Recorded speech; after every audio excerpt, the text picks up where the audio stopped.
This is a remote meeting that we're having this evening to the board for the Board of Health. Welcome everyone tonight. Before we get going, as we are meeting remotely, there is a little introduction that I will read.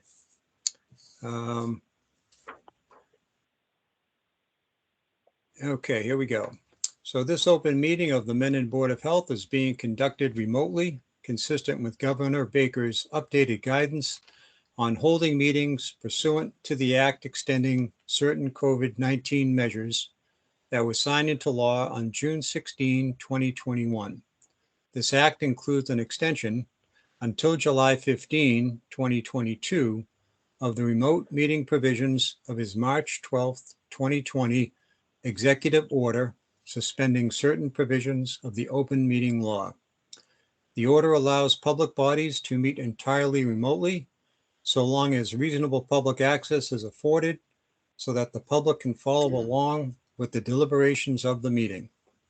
For this meeting, the Mendon Board of Health is convening by video/telephone conference as posted on the town's website, identifying how the public may join.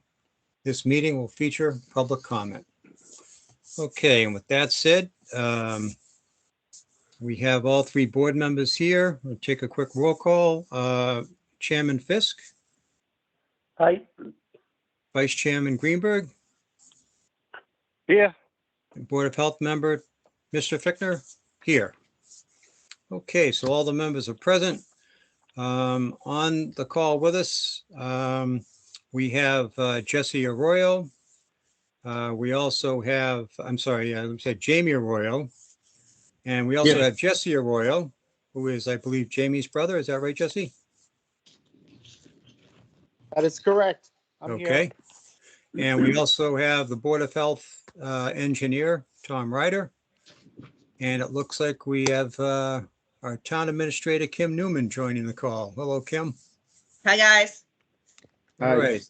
So with that, is there anybody else that I missed that is called in by audio that I don't see that would like to identify themselves?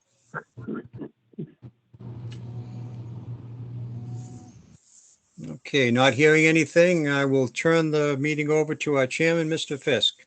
Andy? Tom, I'm going to ask that you would run the meeting for us this evening, whereas you are the one with the computer and you can see everything and you're doing a wonderful job. I'll be right here if you need anything. I would like to have you run it if you're okay with that. Sure, I'll start the ball rolling. Thank you. Okay, so first up on the agenda, we have the topic would be discussion of 1 Myrtle Street.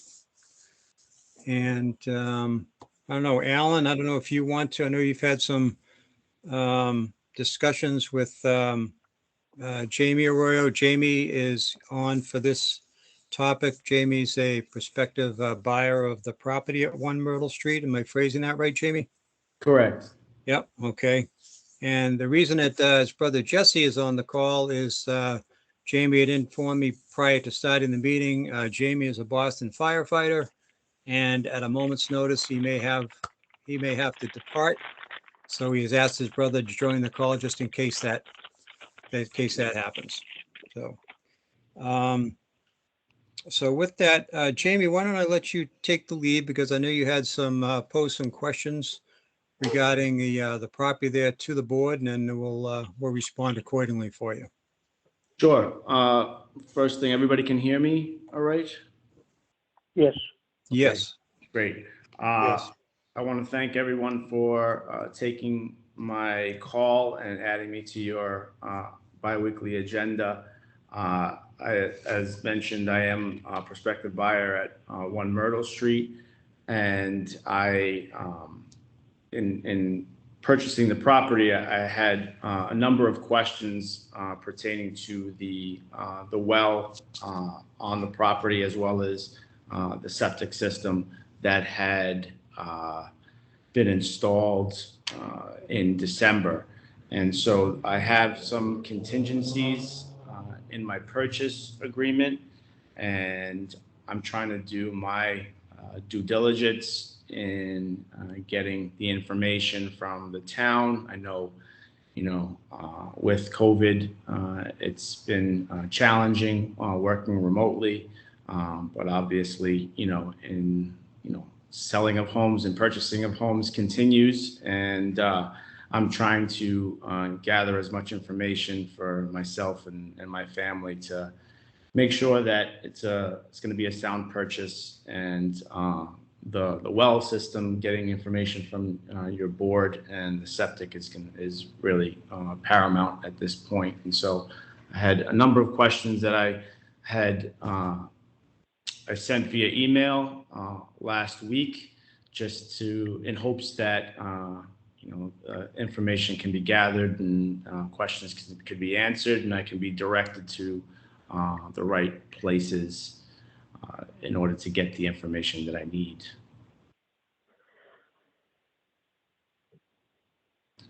Okay, and I know that Alan, you had some conversation, I believe, early on with Jamie. Did you want to take it at this point for information purposes and or additional information you might have, or?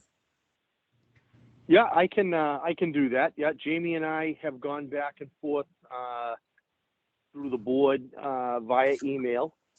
We also had a phone conversation, at least one, so that I could inform him, how to get on the agenda if we're going to talk more in depth about the 1 Myrtle Street property. We did give him some information on the septic system, which was newly installed. And he did, I believe, get an as-built that would show the location of the well to the septic system.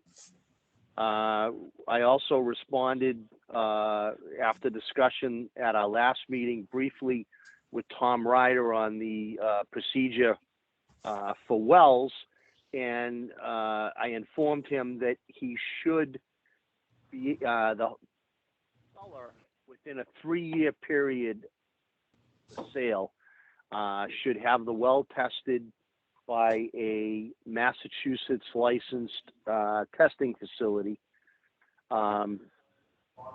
So I don't know if that has been done, and that's why we invited Tom Ryder to join the call, because hopefully he can give Jamie some more information on the well topic. I think the septic topic is, been satisfied, but Jamie, you let us know. So let us know what you need to get from us, and I think Tom Ryder is going to be the expert to respond on that issue. Thank you, Jamie. Thank you, Alan. So I guess we can take it in sections. So with regards to the private well on the property, my first question was, is there any documentation that there's been any water testing conducted at the property at all?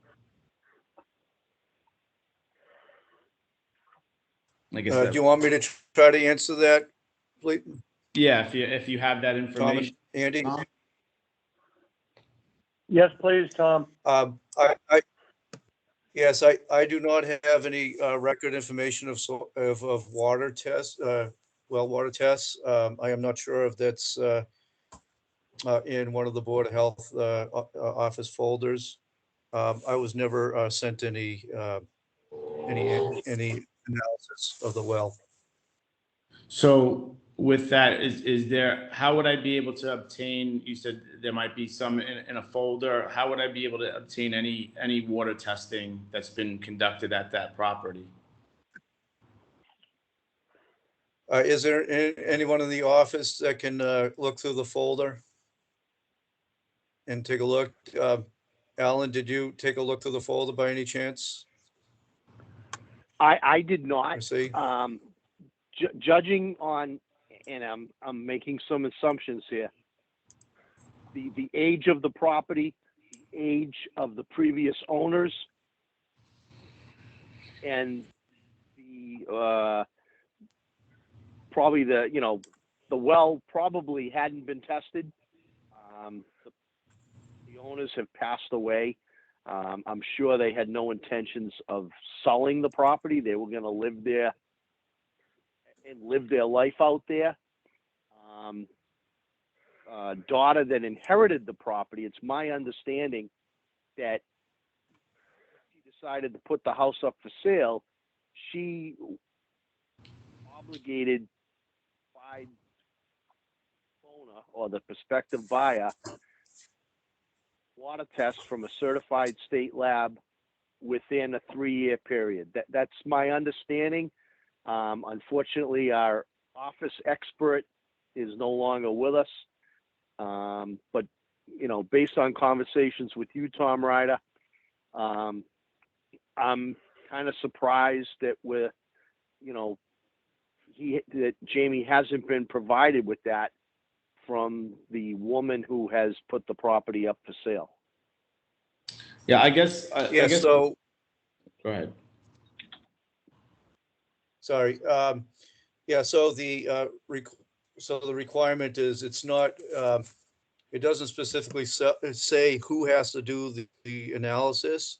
It just, the regulations require that, you know, at the transfer of the property that is produced and submitted to the Board of Health. So this could be done, you know, during the Title V inspection, or during the home inspection, or during, you know, just a simple, hey, I want to check the water quality out first. You know, the seller, you know, the buyer could request to access to the property to do so, or the seller can provide that information as well. So it doesn't specifically say, you know, who has to do it, just that we want to see it during the transfer of the property. And the requirements are, they're not onerous. It's like simple tests, you know, to make sure that you have, you know, there's nothing really triggering as far as nitrogens and, you know, basic scans. And then you can add more to it if you like. The Board of Health certainly has the option too, if they think there is a need, specifically like as a surrounding property that is deemed to have some problems. So, so again, I haven't seen anything. So, you know, during the whole process, Missy probably would have sent that to me if it was there. But I have not seen it. So I think if you could, sorry, Jamie, if you could ask the homeowner, the current property owner, if they could produce it, or if they're giving you resistance, simply ask permission to access, so you can get it conducted for your peace of mind. Well, so Question? with regards to the water testing, it's already been agreed between myself and the current owner of the estate, which is the daughter, that I'm going to get the water testing needed. So I'm going to be obtaining that. I was just trying to get any information, any background information that might have already been existing from the town. I'm hearing from you, your assumption is that there has not been any testing recently, if at all.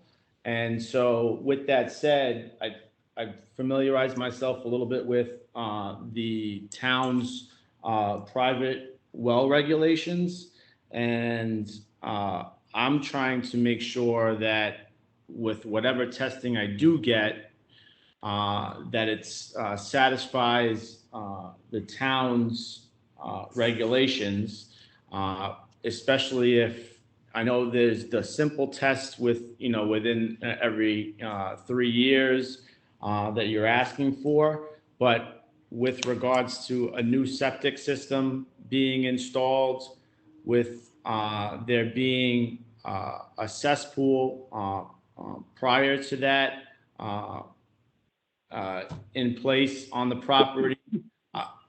I'm trying to get, the appropriate testing done and to cover all the bases, obviously first and foremost for me and my family, but also to satisfy whatever the regulations are for the town of Mendon. And so that's where I'm trying to get, some feedback on what I should be getting with regards to that. Sorry for interrupting. I certainly agree. And I would, given that it was a cesspool and, it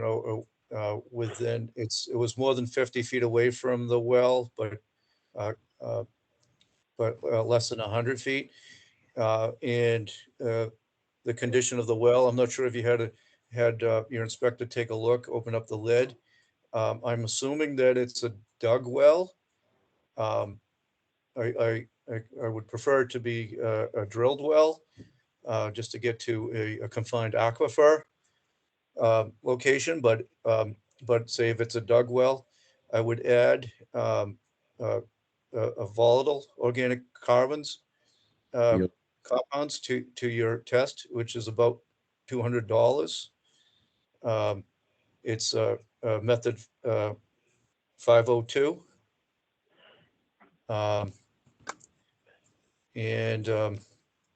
in the basic scan would also tell you stuff like dug wells are more susceptible to the salt runoff from the road, which is more of an aesthetics issue regarding your if you looked at the property right now and you saw dishwashers like failing or your because of the softness of the water, you could tell right away pretty much that hey, they had to go through a new dishwasher every 6 months. That would be due to usually salt flow from like a highway operation close to a well. This well is on the opposite side of the road, but then again, it still could be a dug well. So How do I find out if it's a dug well? Does the town have records of what type of well it is? probably not, because it's so old. Um, if the office was not able to provide you a drill record, it probably is. Um, the DCR has a format where the well drillers are supposed to provide boards of health when the new well gets drilled. So it would give you like the depth of the well, where the water bearing zones are. But you may be able to tell just by lifting up the cover and seeing, like, if you see like an open, a large open uh, uh, pipe, like greater than 8 inches or so, that's probably it's a dug well. If usually if you see a steel casing, then it could be a drilled well. So there's a concrete structure, I believe. If you look at the plan, do you have the plan in front of you? So Alan had mentioned the as-built. I do not have a copy of the as-built, and that was one of the questions that I had. Okay, I can forward it to you right now Okay. if you want to send me your email. Yes, it's Jamie, Jamie. Hold on a second, my computer is okay. Jamie. Yep. ARROYO, the number 1024 at gmail.com. So it's Jamie Arroyo 1024 at gmail.com. Okay, I'm going to copy the Board of Health office on this, and I'll just send it. No, I didn't. Okay, I just emailed it to you. Okay, so that will give you the as-built is in red. It will show where the proposed, underneath the proposed location of the septic. I'll show you where the existing cesspool was located. And I'll show you where the well is in the house. Okay. I have it pulled up now. Yep. And so the red is, The red is the, and it looks it's kind of a little messy, but the red shows where all the as-built location is for the septic system. okay, And you'll see, it's supposed to be 100 feet away from the well, yeah, which is the septic tanks, and the tanks are supposed to be greater than 50 feet from the well, which it is. And but it doesn't give you any other information regarding the well. So okay. if you're able to get onto the property and open up the lid, you'd be able to see whether there's actually a hole or a casing. So you're saying basically if I see, if I open it up and there's something that larger than 8 inches, and it's not a steel casing, chances are it's probably a dug well. Yep. Yep. And you said that the DCR is someplace that I can go to be able to. Oh, no. Yeah, no, I'm sorry. They regulate well drillers. So they just hold on to the record well driller information.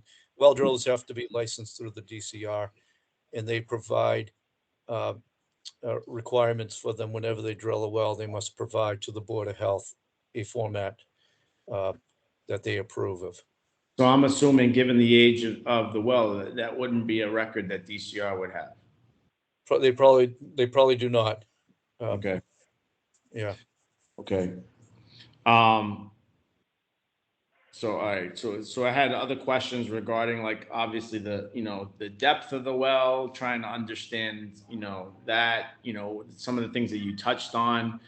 The town, you're saying, won't have that information, wouldn't have that information.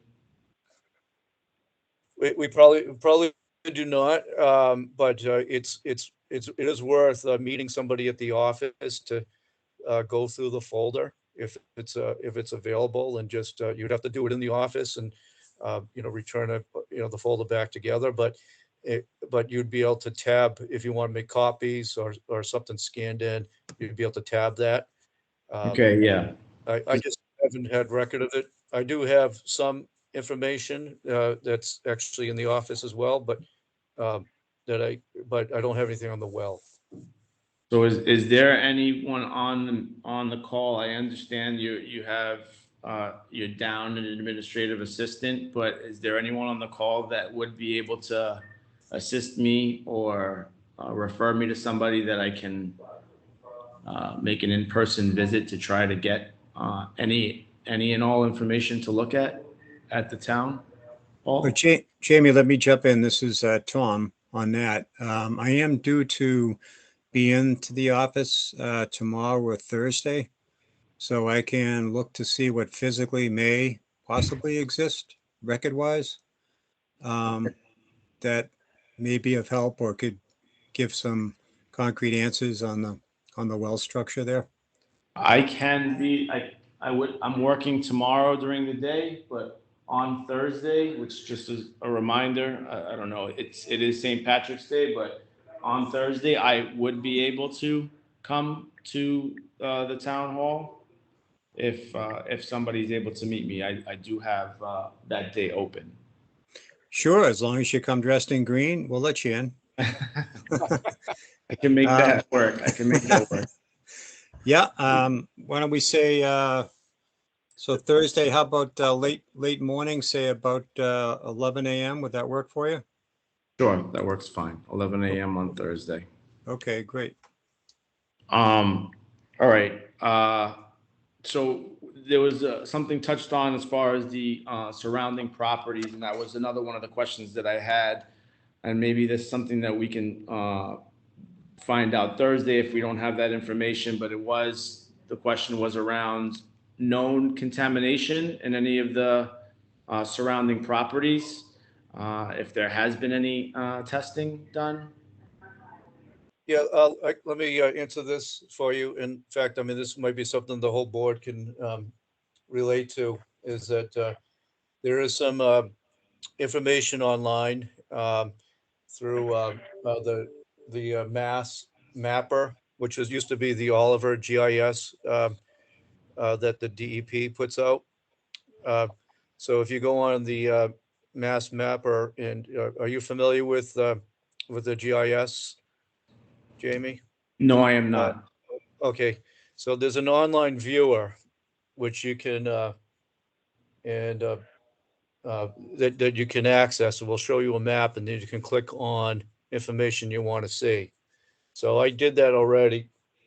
So the only thing I could find was like I couldn't find anything regarding like underground storage tanks or landfills, old landfills, lined landfills, cap landfills. I was kind of looking around to see what is in the vicinity, Yeah. and that was not shown on those plans.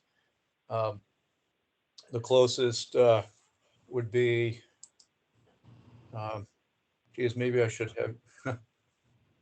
Let me turn my screen a little bit so maybe you can see what I'm looking at a little bit. Can you see that all right? Yeah, I can Can see you it. see, you see my You know what, mouse? you might want to computer angle the screen down a little Can you bit. see my mouse moving? Yes. Okay. So I believe, wait, here's Myrtle, right here. Here's Myrtle. So I opened up everything regarding hazardous waste sites, which is the AULs over here, underground storage tanks, lined landfills, stuff, groundwater discharges, stuff that might be of interest. And this is the property right here. So the closest is, and this is just an underground storage tank, which is Gaskill Service. Yeah, That's it's the the gas nearest. station. Yeah, and that's, I mean, if I did a distance, it's got to be more than a quarter mile away. So that's one location I looked at. There's multiple others. If I go on to the Mass, excuse, that's something different. I'm sorry. Mass DEP also has a waste site reportable release results. And I haven't zoomed into where your property is yet, so I just have to figure out my bearings here. Here's Myrtle right here. Myrtle is right here. So can you see that? I think you need to angle the screen down a little bit on what you're holding in your hand. How's that? That's better. All right, yeah. Sorry about that. I can't see what I'm pointing at from here. Yeah. Can you see where my Yes. cursor is? That's Yes. Myrtle right there. All right, and there's a few sites up here on 16. That's the closest. I don't see anything south. Over off of Blackstone, can you see that? Over So there. are those spills or leaks that have taken place? So those are just reportable releases. Okay. And this is public information on the online. Does it specify what the release is? Yeah, it will. So You click you on it? can, yeah, so you click on it and let me see. I actually, all right. So you can go here and it will give you all, say for example, I'm not sure where that address is. What's the address here? 2 Uxbridge Road. Okay. So I scroll down to here to find 2 Uxbridge Road is right here. So they closed the release. Whatever they had to do, Yeah. they cleaned it up in 2008, and you can Okay. find out what happened. Okay. And you click that link, and it will give you so much information you'll be overwhelmed with.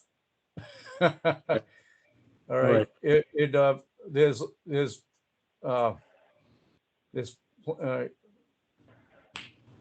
if I can find it, yeah. They call that TMI, right, Tom? Too Could much. be. It could be. Yeah, it goes on to, yeah. And that's through I'm Mass sorry, DEP, I'm right? sorry. I mean, I think that for this lesson, I think that's enough. So that But that's through Mass DEP, right? That's the website. yeah, for Mass DEP? that's through Mass DEP, and that's a tool that I don't use a lot, but I use it, every once in a while. Okay. And they will have like reports, like engineer LSP reports, like so much information of what they did to solve the problem or to correct it. So Okay. so I didn't see anything close to Myrtle. So as far as so to be clear though, that's reportable. Uh, anything Right. that is undetected, we can't really respond to Understand. right now. I understand. So going back to the Tom, water. I'm sorry. Go I'm ahead. sorry. Tom, this is Jesse. This is Jamie's brother. So I think Yes. that he was more asking about the other potable wells in the area. Have they been tested, and do they contain any contaminated material? Yeah, I mean, that's a good question too. When he goes into the office, maybe that's a good idea for you to open up a couple more files, and then you can copy and I don't have. Let me see what I have for information on Myrtle. I think I only have. I only have what is sent over to me. All I have is one Myrtle.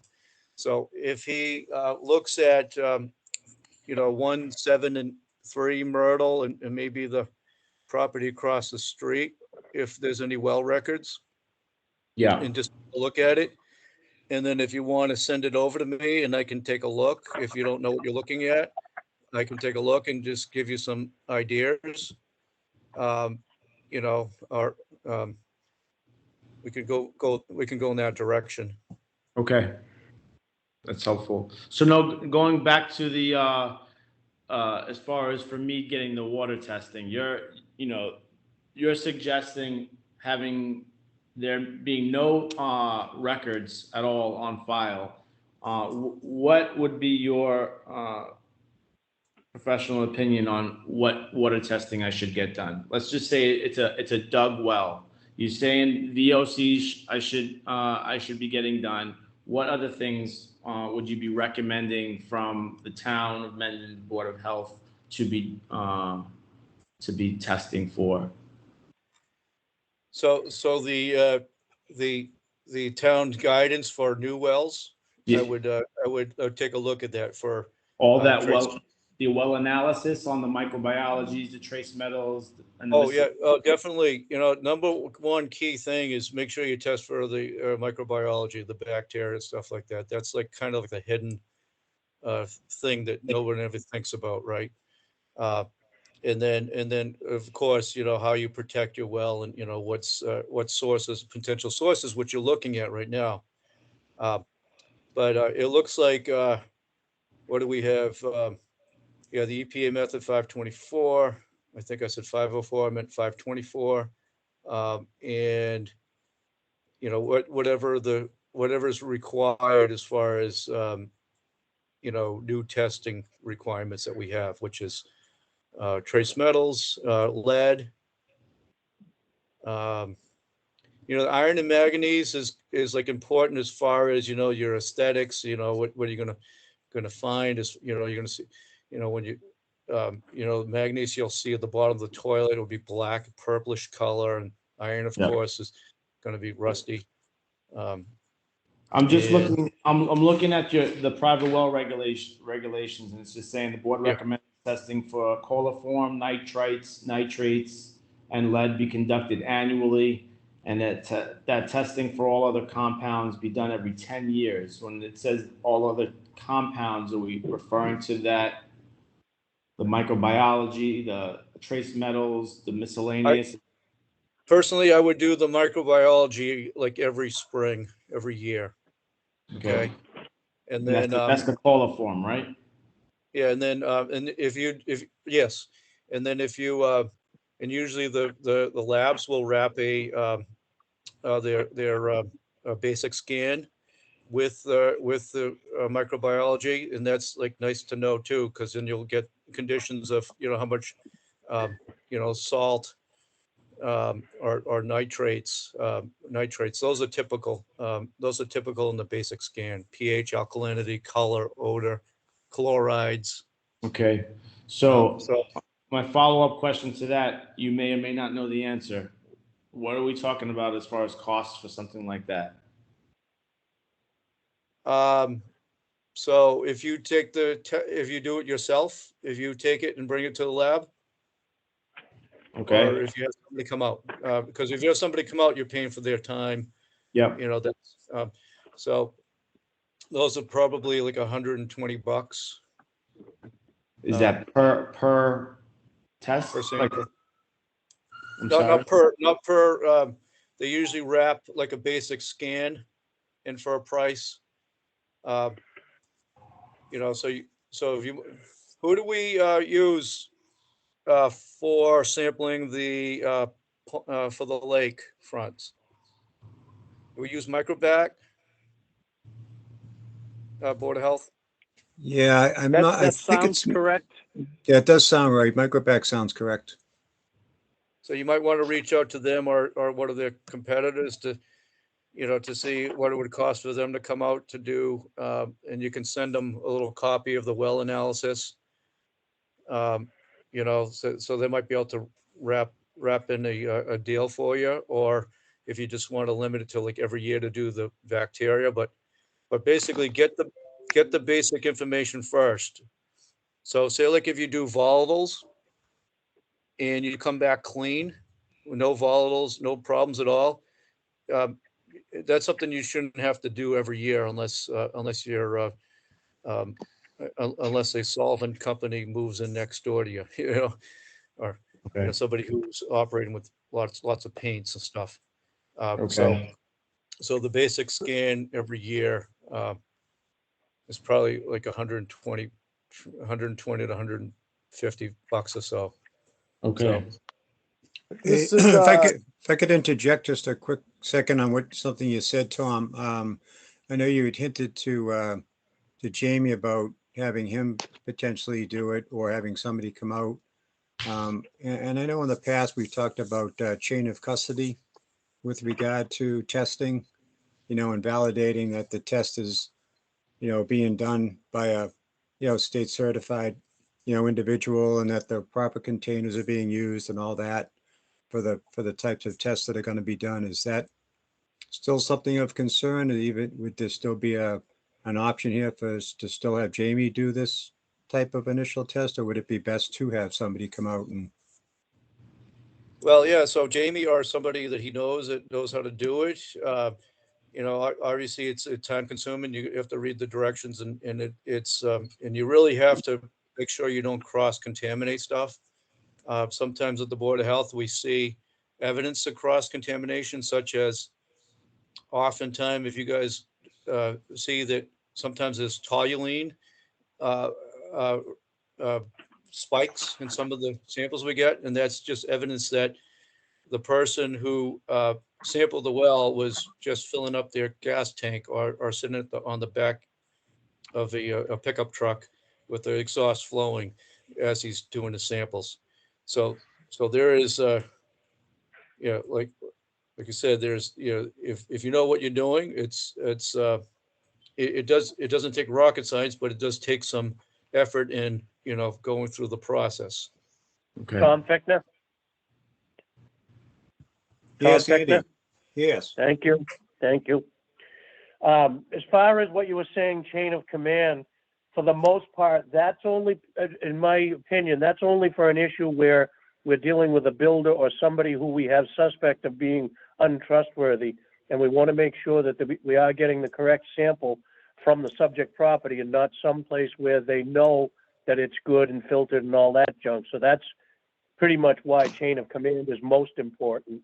And Tom Ryder, does the sample get put in? Usually, typically the best sample is from a kitchen sink or a bathroom sink, so you know where the potable water is going to be coming out from. But does that go into a plastic container or a glass container? it depends on what you're sampling for. Because there are, so for like, there are, some preservatives that require, um, non-clear containers, so it might be an auburn colored jar. And there could be some preservatives such as nitric acid, so you don't want any typical plastic container. It would be like a glass container. For the But testing he's going to be doing, what would you recommend? so they would provide, the lab would provide you with all the sample containers for each and how much water to fill up. So So he needs to contact the lab prior to drafting any water. Yeah. right, and they Very would sterilize the containers. They would, so if Jamie decides he's gonna call America back and says, look, I'm gonna do the sampling myself, they say, okay, we'll have a cooler ready for you at the address. And he would go by, pick it up, and it would have a chain of custody, and he opens up the cooler, it'll be all empty bottles.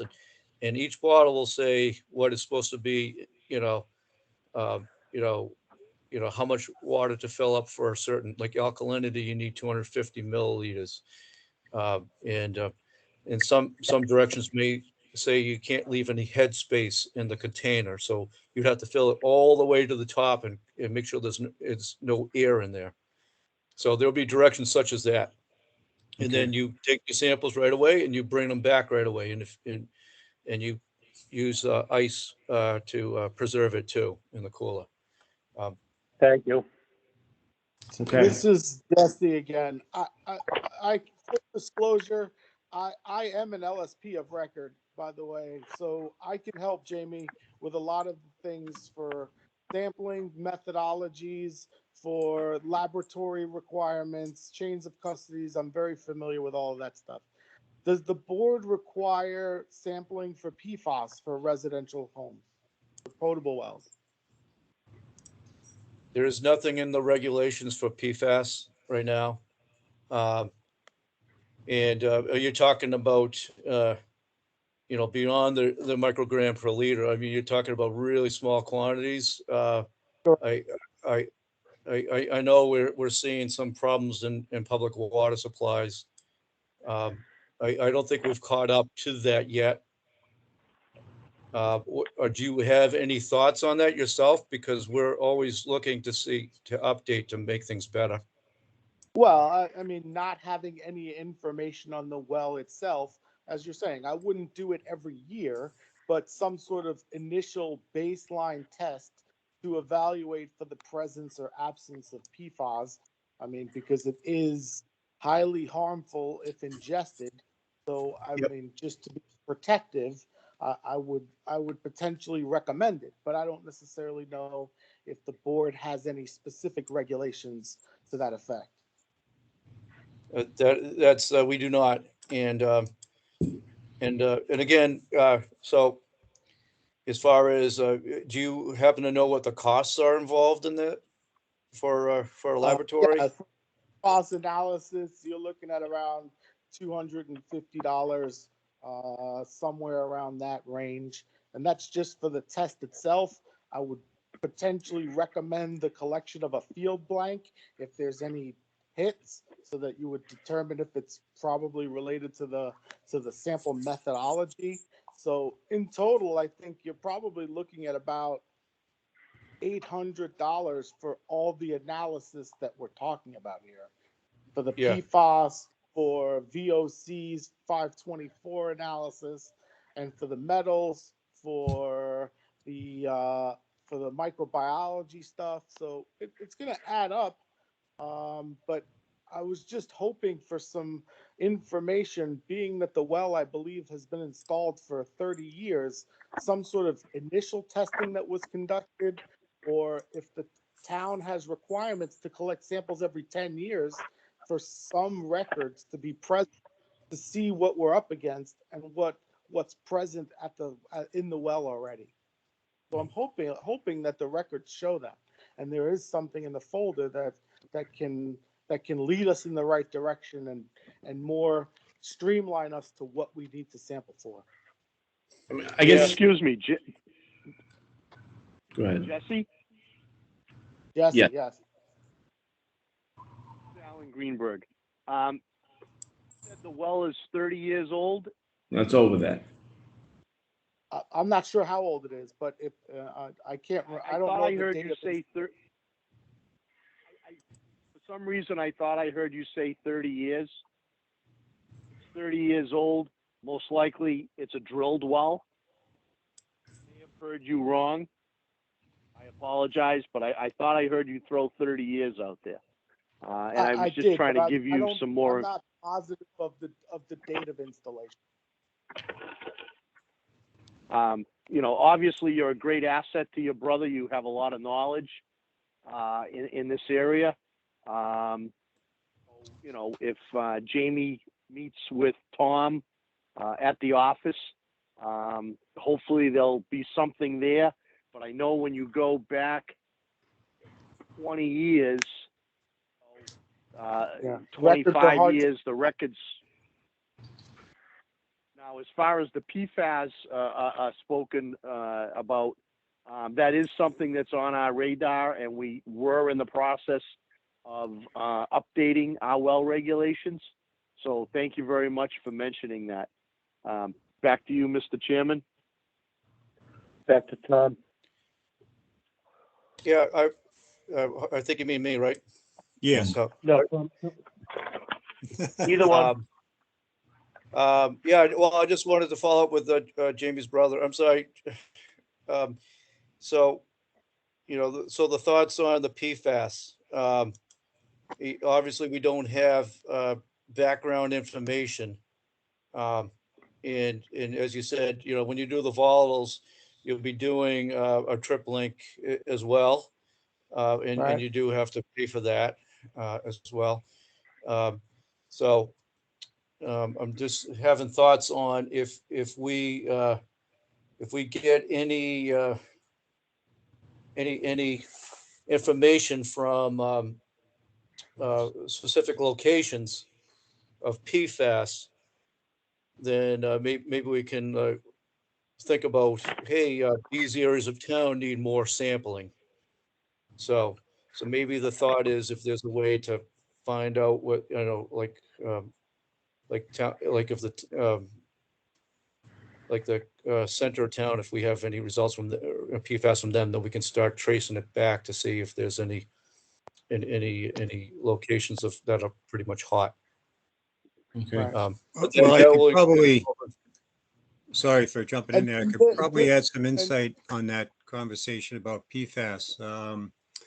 And Alan or Andy, you can correct me if I'm wrong. We did get a notification a short time ago regarding the public water supply for the schools that has an issue with PFAS levels. I believe it was at the Misco school. I know that's quite a ways away, but was it Misco? It wasn't Clough, was it? No, it is Clough. It was Clough, Kim. It is Okay. Clough, and we have another issue at a private address that's over near Hood Plaza. And so they are testing the 5 adjacent properties within 25 feet.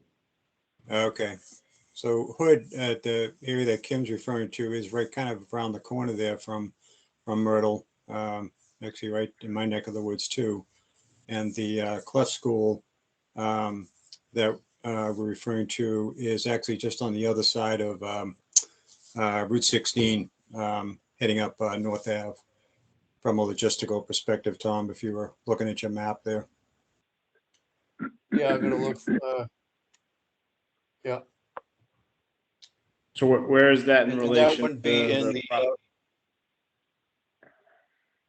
I Yeah, know so there's a school across the street from, like, a little down the road from the property on 1 Myrtle. I don't know what school that is. Well, let's see, so the nearest school, the Clough School, actually, Jamie, if you were to, you're obviously familiar with the Route 16. Yeah. Coming in Route 16 and the main set of lights there.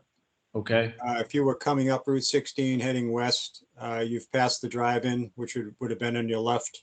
Okay. You come up the hill to the set of lights. And if you were to turn right instead of left toward the center of town, right there on your left-hand side is the Clough School that we're Oh. referring to. Okay. Yeah. Um, It's quite a distance away. quite a distance, yeah. But the Hood Plaza is not too far from. That's a bit closer. So if you were to continue up Route 16 through those satellites, about quarter to a half mile up, there's this Hood Plaza. This area has a few businesses inside it. Has a Subway, Yes. a liquor store. That's Yes. the plaza. That's the plaza we're referring to. Is that the Muffin House The there? Muffin House is there, correct? Yep. Okay. Okay. Yep. So Okay. All right. This is helpful. Mr. Ryder, is it possible that after doing some of these, conducting this testing, I can reach out to you to be able to talk about some of the levels and stuff, and maybe, obviously my brother's, a great resource, but also just as a representative from the town, if there's anything that, you may want to, educate me on once we do hit the levels. Could I use you as a resource as well? Sure can. No problem at all. And, in the past, my former life, I used to put together like, you have this type of contamination. Here are treatments that could assist. Yeah. So it depends on what it was. Volatiles, activated carbon, air stripping, whatever it may be. Okay. But now that you mentioned about the PFAS, there is, in the on the mass mapper, there is locations of public water supplies that so the DEP would probably have some background information in a lot of these wells, because they must do some testing. So I'm sorry to do this to you again, but here, let me show you my screen. Can you see that all right? Yeah, if you can lower it just a All little right. bit. Down. So here's Myrtle is down here. And here's some public water supplies, the circle. So these will have some sort of DEP requirement on testing or something. I don't know what the testing may be. It could be very complicated, or it could be just called for bacteria. I don't know. Okay. But we could get some more resource information through them if they have data. So that's kind of the thing that I'm kind of looking at before, Okay. we change all the regulations in town to see what we have for data. Okay. All right. This has been very informative. Obviously I had two sections, and the private well. I don't know, Jesse, do you have any other questions with regards to the private well that I missed? The only other, Jamie is the prospective buyer here, so obviously he's doing his due diligence. But if there are any detections of anything, it may potentially call off the sale for any potential reason. So he has that clause. But what are his obligations then to provide that information to either the homeowner or the Board of Health, being that he paid for the result, for the analysis out of his own pocket? So we certainly request information so we can keep our data up current. However, he's not working for us, and it's his information. So I understand that if he wants to keep it. However, it'd be nice to have as far as a public health benefit. But whatever contract he has with the seller is between you guys, arbitrating on who owes what. Yeah. Okay. I have a couple of other questions with regards to the septic system that I know you gave me the as-built. One of the things I noticed, there was a waiver request for I'm sorry, the pronunciation is a sieve test as opposed to a perk test. Was that Yes. conducted? So what happened is that the ground is high groundwater in the area. Right. It was so Okay. high that it's probably one of the reasons why the cesspool failed is because it was in the groundwater. So when we went out to do soil testing, they were not able to conduct a soil test because there was water present. So the DEP has a guidance which becomes a local upgrade approval for repairs only, that you take a soil analysis and determine what the soils are, and then you design based on the worst case scenario for that class.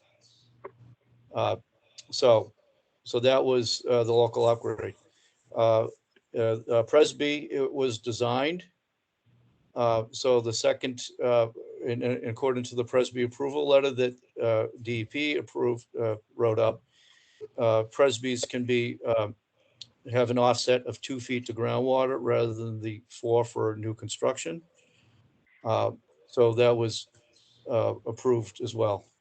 Well, in layman's terms, what does that mean? I don't. That's just, the only variance, so-called variance, local upgrade approval was for the sieve analysis, which means that they could not conduct a percolation test Okay.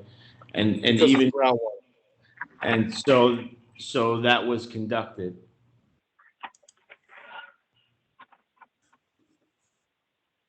Correct? Yes. The sieve analysis was conducted, not a perk analysis. Not the perk. Right. Are there any records of that analysis? Uh, Was that, I know, Alan, you had sent me some stuff on soil suitability assessment. Yes, that sieve analysis had to have taken place in order for them to design the system. You can't do one Yeah. without the other. Yeah. So there should be. you want me to send it over to you? I have some documents that he sent to me, the Form 11 I'm looking at now. Application for local upgrade approval. This is what you're referring to, Mr. Ryder? So hold on. Yeah, hold on a second. So I am sending you over the sieve analysis right now. Okay. Okay.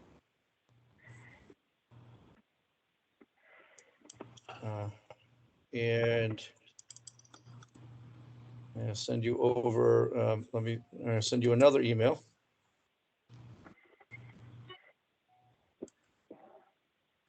Okay.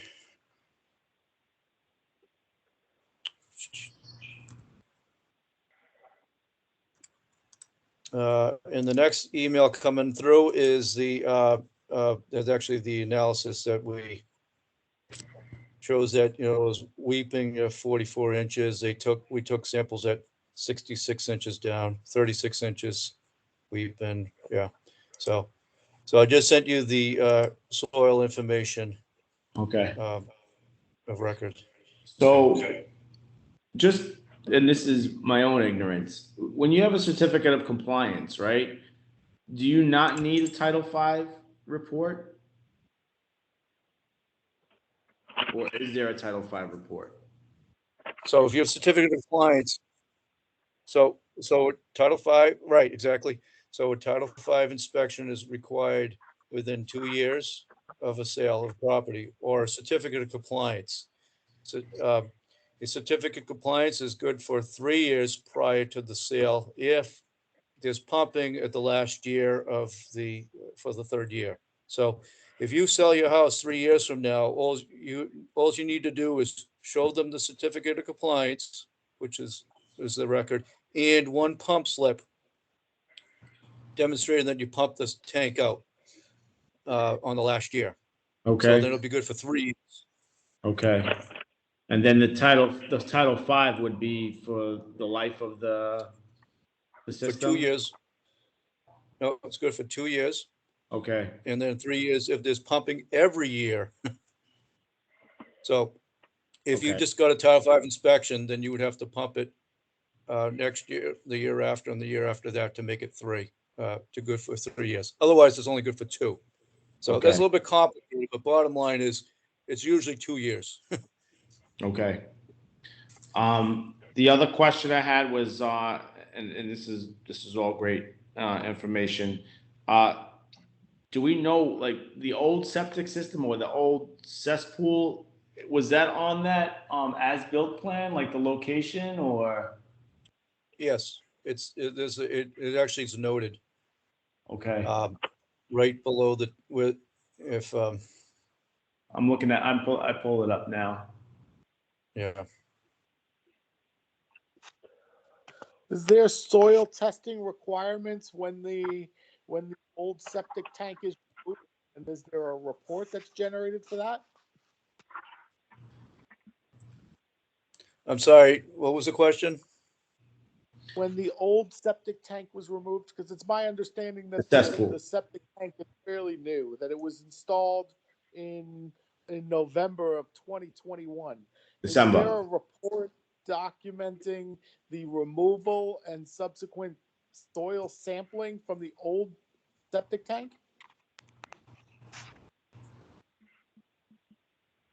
Is there a requirement? So where the tank is, yeah, He's asking if when the old septic tank was taken out, was the soil around that tank, the old tank, was that in need of being tested? oh, is it needed being And tested? is there a report that shows the documents the septic tank removal and the soil sampling? No, none of the above. Okay. So that wouldn't have been a requirement. There wasn't a septic tank. There was a cesspool prior. So there was no soil sampling done. Of the old cesspool, no. It had to be pumped and filled in with sand. And it's right next to the tank, so that thing's gone. Yeah, 'cause they did it over. They actually moved the tank twice. I mean, not twice, they moved it. Because the original installer, he put the tank in the wrong location, so we had to move it. So he moved it Okay. to the right location, Okay. so. All right. The installer, I know I saw on your site with regards to on the town of Mendon, he wasn't an approved installer. Is that something that's been updated? The approved installers, or because according to He applied and got his license after that list was printed. You can get a license at any time during the course of a year. So I'm sorry. So he had gotten his license for the town, or Yes. approval from Yes. the town. Yep. Just Okay. out of And it's my curiosity, understanding- who is the installer that we're talking about? MRF Moore's Head. Okay, I was just curious. Thank you. When I looked at the site that I think was updated on your town site, he wasn't on the list, and I want to say it was updated in maybe February. So I wasn't sure. Jamie, Yes. Yeah, so This is he Alan. installed it before the year. Hang on a sec, Tom. Alan, go ahead. Jamie, That installer, that might have been the only system he's ever done in Mendon. Not all septic system installers hold a license in every town. They only hold a license in the towns they work in. And someone who's an installer in Mendon, on a regular basis, the following year, they might be working in Upton or Hawkinton. And that particular year, if they don't have a job in Mendon, they may not apply for an installer's license in Mendon in that particular year. Okay. So that's why these guys are allowed apply for a license when they get a job in town. Yeah. It could be the last quarter of the year. And occasionally we have found some installers that come long distances that might be the only time they've ever worked in Mendon, but they have to go through the process of getting a license, which the requirements are they have to show licenses they hold in other towns. Yes. And sometimes if they don't Them in show without being adequate licensed. stuff, we have them just do as a trial, see how they do on one application. Okay, so they have that year window. It's not that they need it prior to. They have the year window, is my understanding.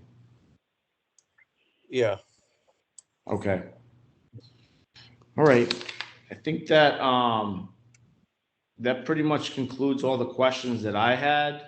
I'm hoping that I can, gather some more information when I meet with Mr. Fisk on Thursday at 11. And I'm going to look into, is it microbac is the lab that's used? Yeah, your brother might know some other labs too. I'm not sure where your brother's coming from, if it's, stuff close by or. Yeah, but I he was will- more interested in kind of obviously the town of Mendon, like if there's something that you all utilize or, Yeah, we can't make any recommendations or Okay. anything like that, but but we try to guide you to the certified laboratories. And we use the certified laboratories too when we do the lake sampling. Yeah. So, and it may be microbac, I don't know. It could be Okay. alpha. Okay. There is a website for state certified labs. Yeah, for the maps. I've been on that. It's a little confusing trying to kind of like check off what It you're is, looking it test is. for, and that was the purposes of this meeting. My questions pertaining to like which things should I be testing for, and so now I can move forward with that.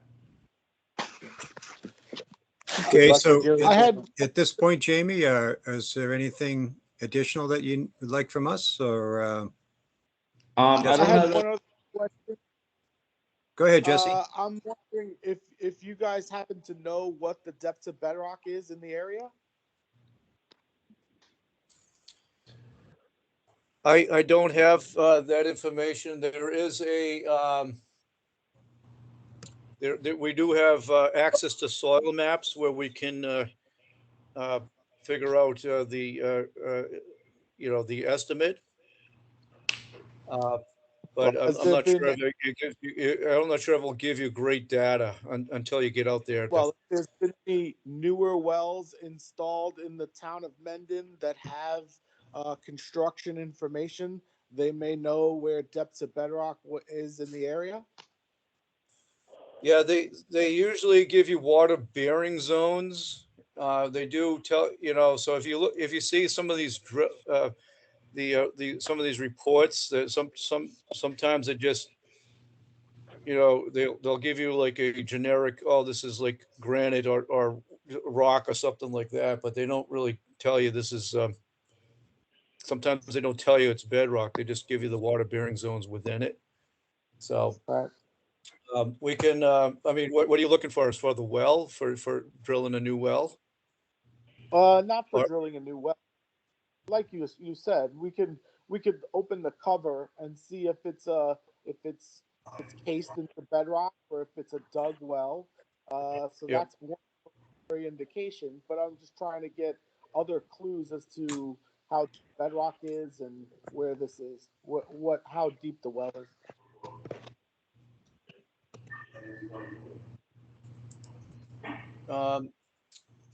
I think there is a website, they might be on the Mass Mapper, they might give some potential information. But like Yeah, for more definitive, concrete information from other wells that have been installed more recently in the area, if it exists. yeah. I guess that's something that when he goes to the office, we can take a look at the closest wells that we know have been sampled and drilled recently. I Okay. think that's probably the best way to do it. I just don't have that information in front of me. Yeah. Well, that's Okay. all the questions I have. Yep. Okay, I- great. I Yep, Jamie. really, I really appreciate all of your time and the information, and look forward to meeting with Mr. Fisk, and hopefully, I'll be a resident of the town of Mendon, barring any issues with regards to the well situation. So, Well, thank you very excellent. much. Great, great little town. And actually, you're going to be meeting with myself, Tom, Jamie. My last name is Fickner. Mr. Fisk is the chairman. I'm sorry. Okay. That's quite all right. I'll try to meet up to Mr. Fisk's standards. Good luck. Yeah. Jesse, Okay. are you all set as well? I am all set. I may try Okay. to make it there as well. Okay, very good. Well, great. And Tom, are you good with the topic? Oh, I'm good. Do you need me still on or? No, is that the best place to reach you at, Mr. Ryder? Via email? Can I if Yes. there's other questions? Yeah, you can send me an email. I have another full-time job, so if you want to send me an email, I'll try to respond. If if it's kind of urgent, then you gotta let Tom or Andy or Ellen know. Okay, And I'll try to get back to you right away. So, great. I appreciate you. So Jamie and Jesse, thank you very much for Okay. being on the call. And Alan and Andy, did we need to have Tom Ryder stay on the call with us for other discussions? I have one quick question, not relevant to what we were talking about, if you got a minute, Tom.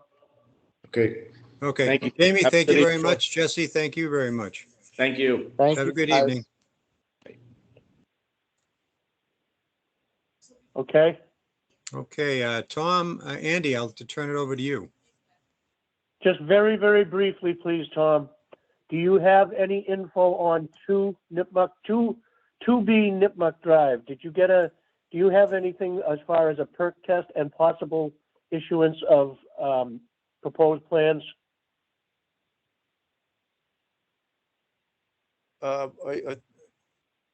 That's the hair salon, isn't it?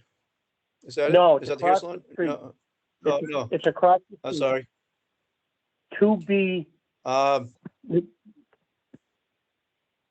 have 1, 3, and 4 in front of me. Okay. When will this been submitted? I don't know if the plans have been submitted. I do know a perk test application was taken and supposedly perk test was done and plans were being drawn up. It's right on the lake. It's right on that cove right there. If you don't have anything in front of you right now, I can touch base with you some other time. We've already been 75 minutes on this one subject, so I'd like to keep moving. I can touch okay, base with you some other time. Yeah, there was right in the cove area. There was a perk test last year that failed, and then they went up the hill, and they were successful up the hill. But that was on 3. Was it 3? I don't know. So Maybe the I was given the wrong address address. may, I'll double check it. I might have been given the wrong address. I'll double check Yeah. it and get back. Thank you. Back to you, Tom. Fickner. all right. Thank you for joining, Tom Okay. Ryder. So Tom Ryder, it sounds like I think we're all set. Thanks very much. That was very helpful. I think Jamie and Jesse got a lot of great information there, and we'll see what the office may have for additional information for them. So I think at this point, if you want to, and, I mean, I think the bottom line is like they can look at some of the surrounding. yeah, Um, I don't know if you know, you we can froze figure out there what for a we wanna do second, with but PFAS. so what we'll do is, yeah, at this point, I think we'll probably start to move on in the agenda. So Tom Ryder, if you're all set, certainly feel free to stay on, but other than that, we'll give the evening back to you. Okay, actually, hold on a second. I'll go Okay, back to Andy's question. 2 Nipmuc is probably actually a 106 Uxbridge Road, which is Did you hear that? Yes, Did you hear that, Andy? 2019.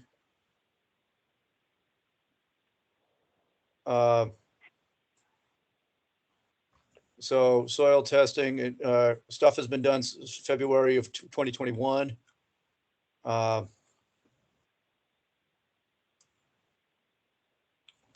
have,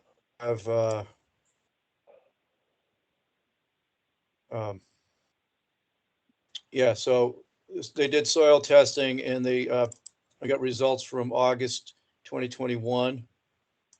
And they've, yeah, so it's what I was thinking is they originally tried to test near the lake, and that failed. So they went up the hill and they tested on top of the hill.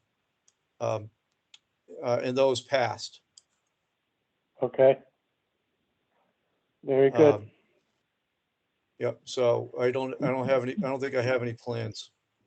And it's 106 Uxbridge. Yep.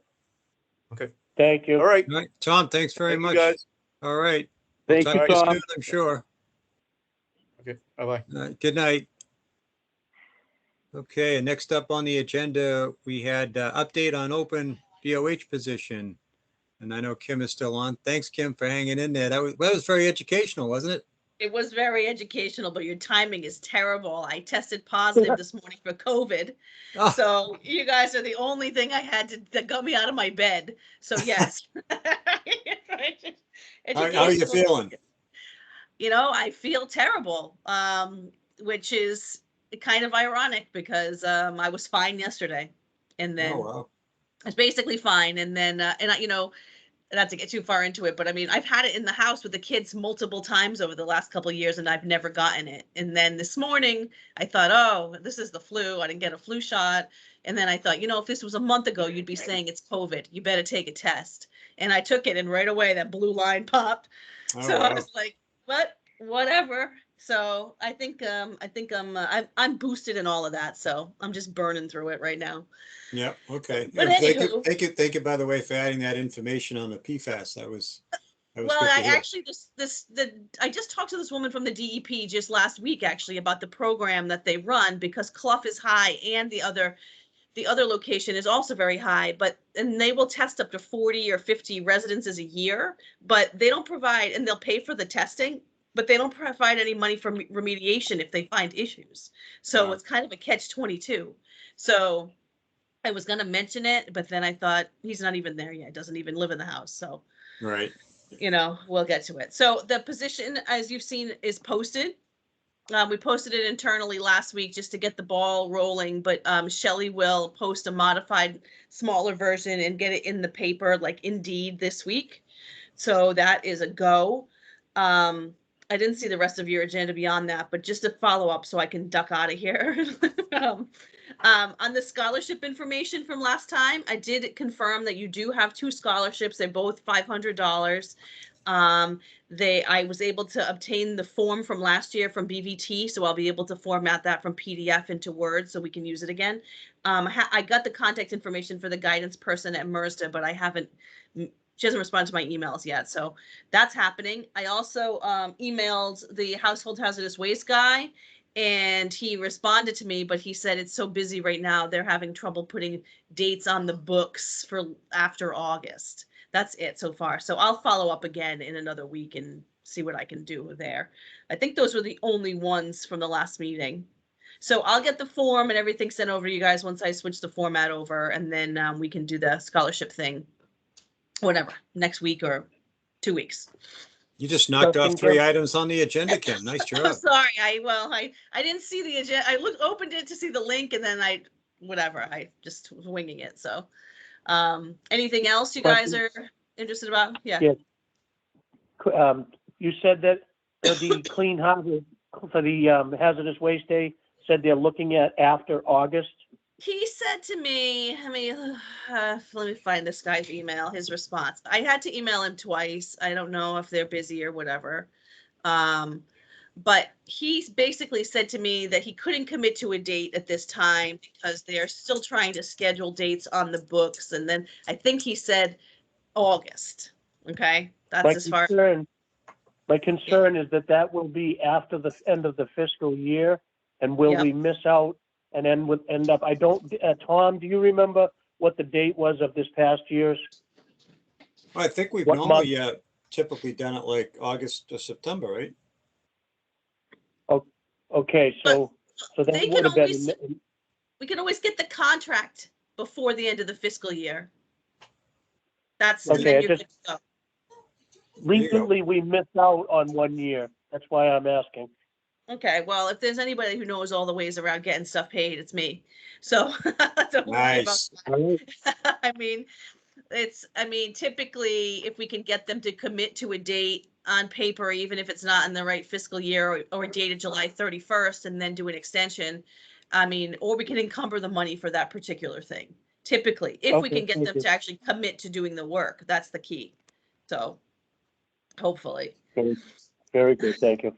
And I assume we're staying locked into Clean Harbors on this, right? I know we had initially at one point talked about looking at a couple of other potential entities, but at this stage, we should probably just try to see what Clean Harbors can nail down for us. Is that right?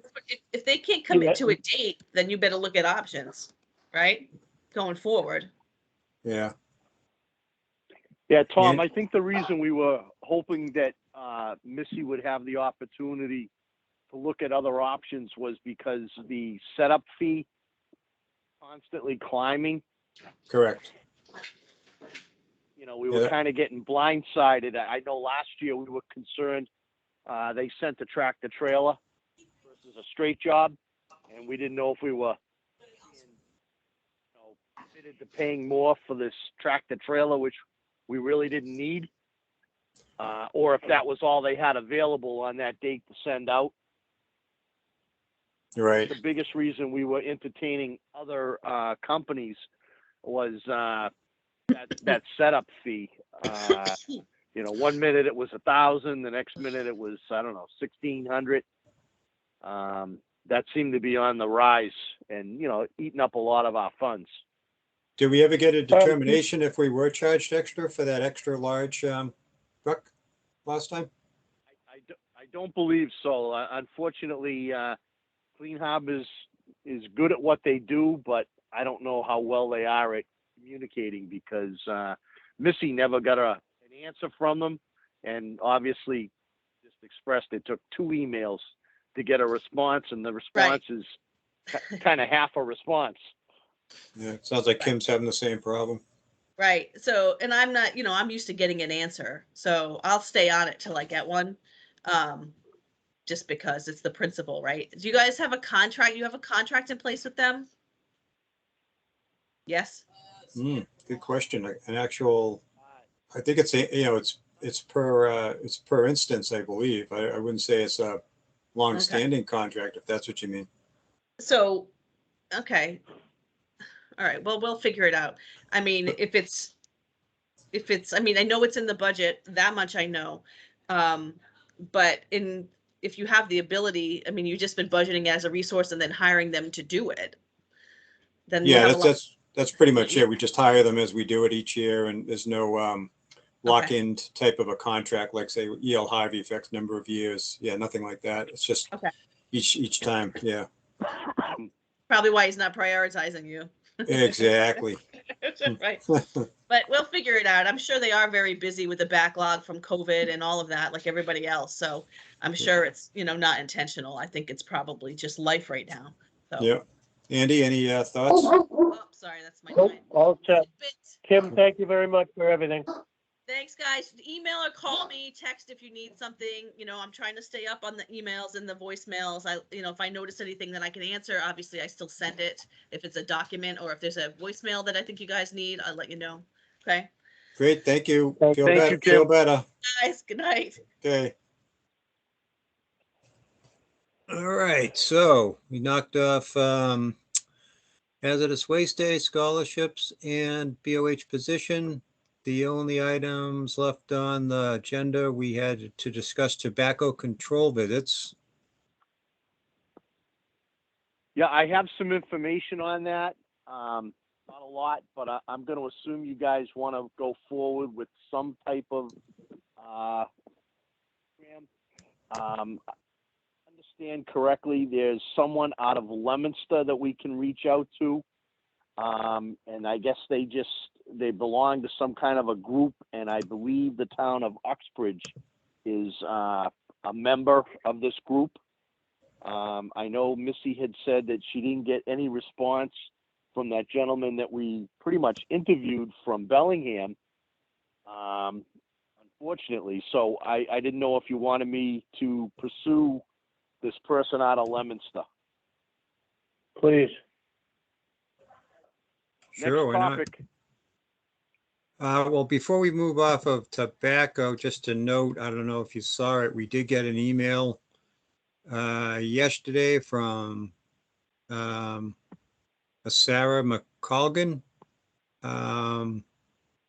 It was from the Mass Health Officers Association, the Tobacco Control Program Director, informing see us that. of I didn't an open FDA anything. tobacco violation. I don't know if any of you had, Let either me of you let. had. I didn't open anything yesterday or today. Oh, okay. I didn't know if it was while we're on the subject, if we needed to look at that or no. If you want to fill me in, I'd appreciate it. Yeah, let's see. She just basically said, see attached. Let me see what the attachment reads here.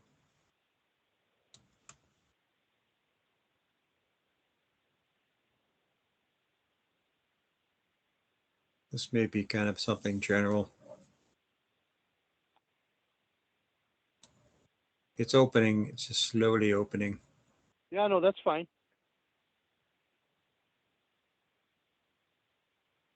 It takes me 3 days to get back to the emails. Yeah, it just goes to show there was quite an electronic flow that came into Missy on a daily basis. I'll tell you that. Without a Let's doubt. see. Yeah. So the document that this woman had sent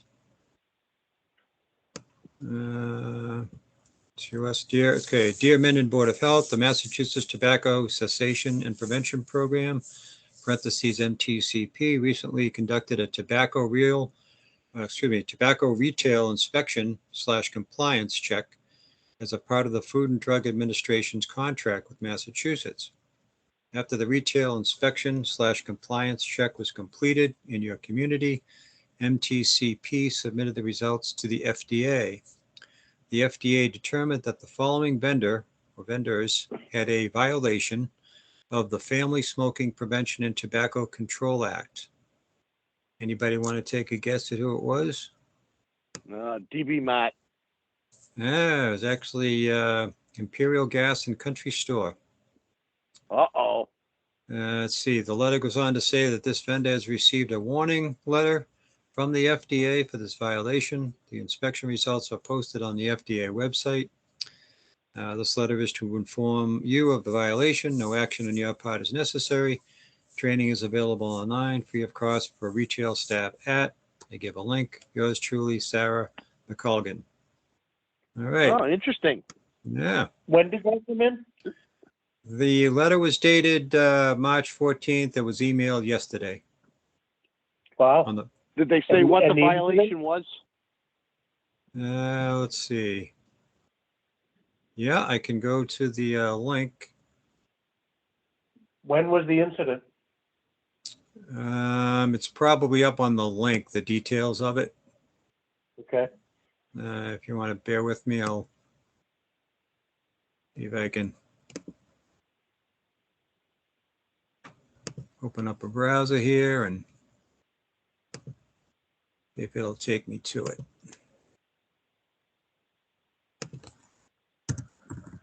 After this, there was only one other quick topic that we had on the agenda. Tom, just for the next meeting, where does the agenda get posted? I didn't get any idea what the agenda was. Well, they post it, I know, at the town hall. They post it on the website. Board of Health, it's on our page. Yeah, on our webpage. And it's also physically posted in the town hall. Yeah, I'll try and find it. I'm Um, not good with. When are you going in there to meet that guy at the office Thursday morning? On Thursday, and actually what I should have probably said to him was,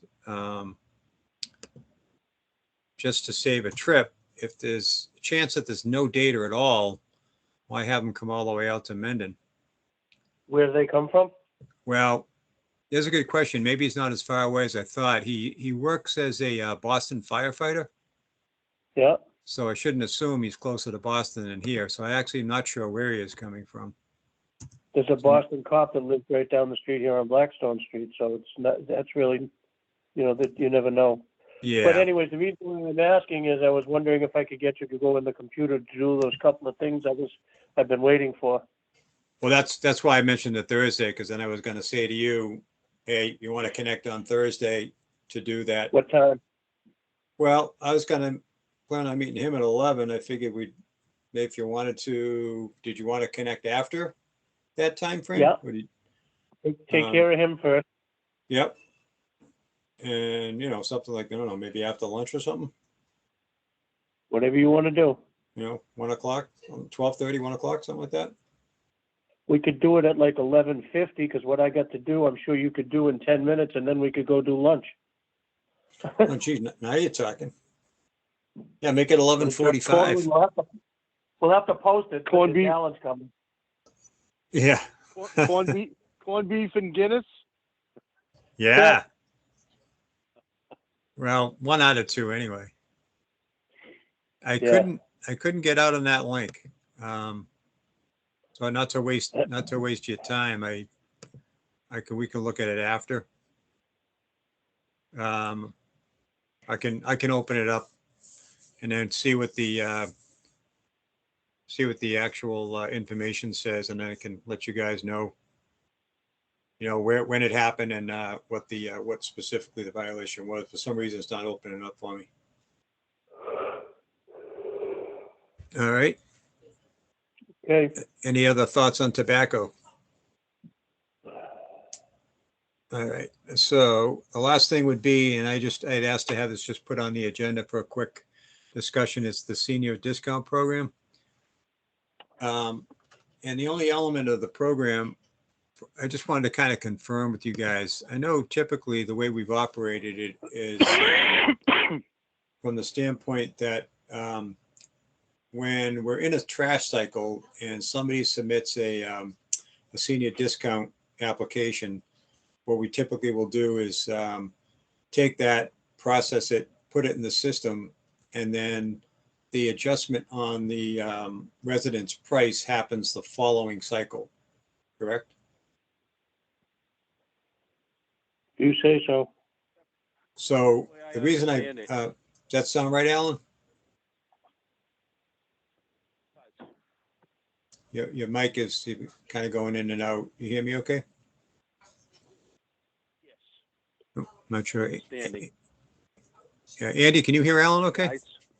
Not at all. I can hear him. I can tell he's there, but I can't tell what he's saying. Yeah, your mic's 1, been. 2, 3. That's a little better. You've been kind of cutting out though during the course of the meeting, Alan, just to let you know. Sorry, testing 1, 2, 3. That's good there. Yep, that's good.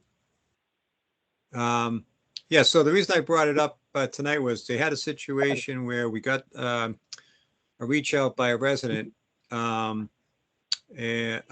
an application that was submitted. It was actually submitted back in December. And I guess she did have a conversation. Again, I'm kind of going by what she's telling me. She'd had a conversation with Missy about it. And because the bills had gone out at that point for the first cycle. When she got the bill, she reached out to the office, mentioned that, they have somebody who turned 65.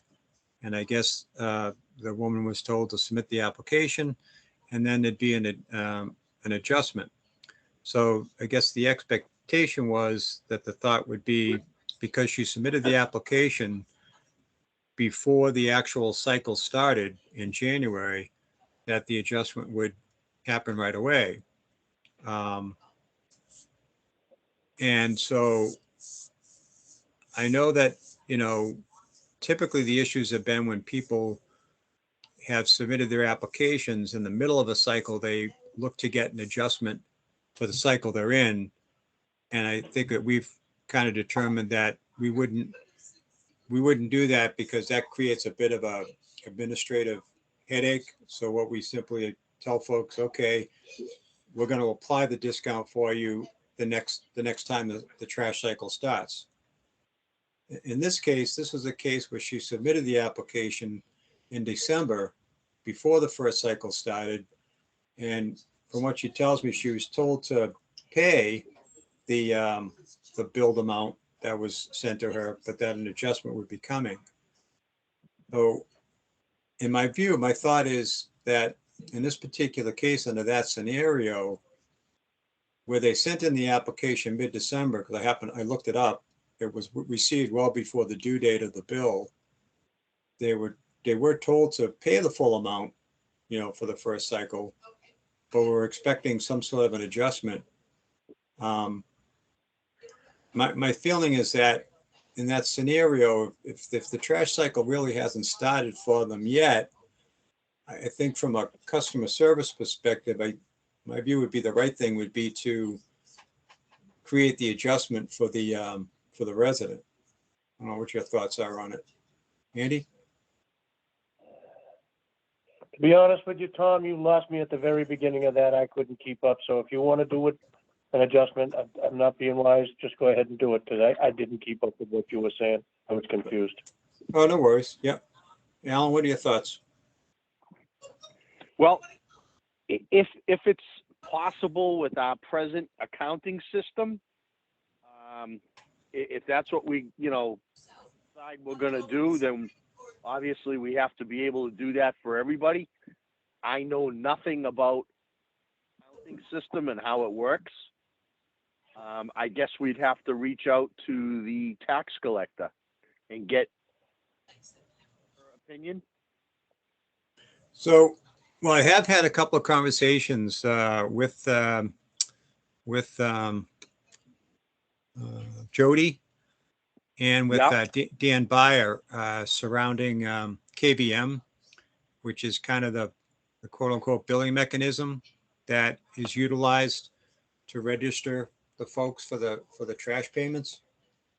And unlike taxes, as Jody was explaining it, the trash billing is a service. So unlike somebody looking to get an adjustment with their, excise tax or property tax, where that would fall under what would actually be termed an abatement, right? This would actually could be something that could be simply done as a quote unquote credit in KBM. Whereby, as I understand it, in this particular case, if we were going to, say it's okay, we would simply go into KBM for this particular customer or this particular resident, and on the next billing cycle, actually put in, instead of an amount owed, it would basically be zero. So instead of looking to submit something back to her in the form of a credit, monetarily, we'd simply make it so that her next billing cycle, she wouldn't have to pay anything, and that would take care of, because she'd already paid what would cover both cycles because of the discount. Yep, I follow you. Yep. So if that's acceptable, that's fine with me. It's doable, and unfortunately, right now, I'm going to do that. well, if we're okay with it, I could have the conversation with Jody or Dan, and say, hey, we have this customer. They submitted the discount, the senior discount application. Of course, we validate that it's valid, right? And have them put in for this particular resident in the KVM for the next cycle, which probably is coming up soon. I think the billing for that cycle, because we're in March right now, I think we'd probably have to happen next month, because I think that's about the time that we'd be getting ready to bill out, for cycle number 2 for the year. I'm Simply gonna say, May. May, okay. So simply, I'd make a note, send something formal to Jody or, Dan, say, hey, just an FYI, this is what the board would like to do for this particular resident. And so when you're putting the trash bills together, could you put in a zero, basically zero out what this resident would owe for cycle 2? And that would kind of even out for her for the year. And then moving forward, they'd be in the system as a senior discount resident moving forward. Okay, along that topic, and I follow what you're saying, and if it's doable, I'm in agreement with it. And that'll just have to be our policy going forward. Everyone. When do the senior discount forms sent out? I don't know how the process has worked for sending them out. I think the way we do it now, and this was actually something Jody and I talked about, is something we may want to change. We actually require the resident to submit one to us every year. We don't have them submit one and then it's automatic. I guess it's been our way of doing it for validation purposes. We have them basically, it's almost like they got to submit the form every year to us. My question is, what time of year do we do that? Because we're coming up on the end of our fiscal year. Well, yes, good question. I'm not sure. Like I said, I don't know that we've actually do anything from our end. I think we've always relied on the resident telling us and it's coming to us and saying, hey. So they request. Missy sends out the applications every year. So she gets a list. She gets a list of people that are 65. Okay, and then she sends out the applications every year. Okay. Yes, and the comment that's been made, people can't understand why they have to do it every year. I haven't changed. I haven't moved. Nothing. Everything's the same. And my response has been, I don't know if you died or not. How do we know if you've moved on? Moved out of town down to Florida like everyone else? How do we know? And oh, well, that's kind of foolish. Is it really? Okay. Well, I think that they do is well, it's I guess a valid point, but I guess we're counting on the record keeping that we're keeping at the town hall from the property owner perspective. And that data should be accurate. Yes. Right. So theoretically, if that data is accurate, then, once the senior submits it, we'll always have a checks and balances against what's in our assessors database, that the person is still there, still owns the property, still living at the property.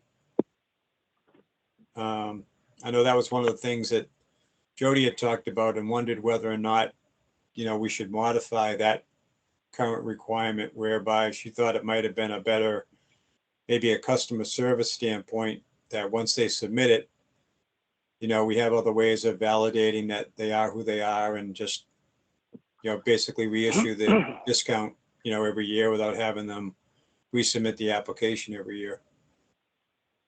Newsflash. Yeah.